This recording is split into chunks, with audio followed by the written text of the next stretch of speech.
Hello everyone, lakad tayo na naman. Punta ako dun sa bahay ng pamangkin ko. Parang ilang street lang yung pagitan dun sa bahay nila kami. So ayan. Ayan na si Romrom at si Yela. So madami siyang puno dito. Mag-e-enjoy ka talaga.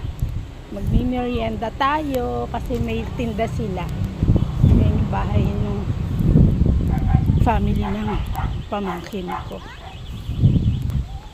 Oo. Magbuwang-wang. Let's buy. Sayahan muna.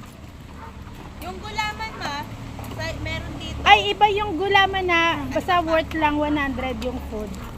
Gulaman. Yung tinda nila. lang kuya.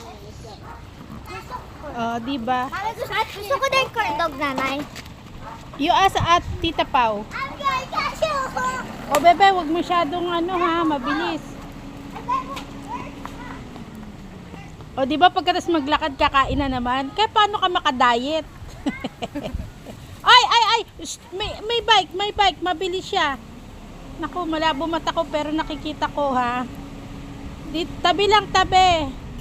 Ay, hindi siya bike, motor. O, di ba ang labo ng mata? Kaya pala sabi ko, bakit ang bilis niya?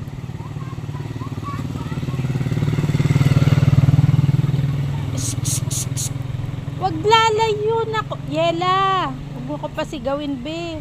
Nakakahiya sa kapitbahay. Dito kami.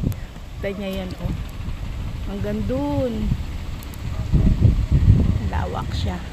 Sarap ng hangin. Thank you for watching po.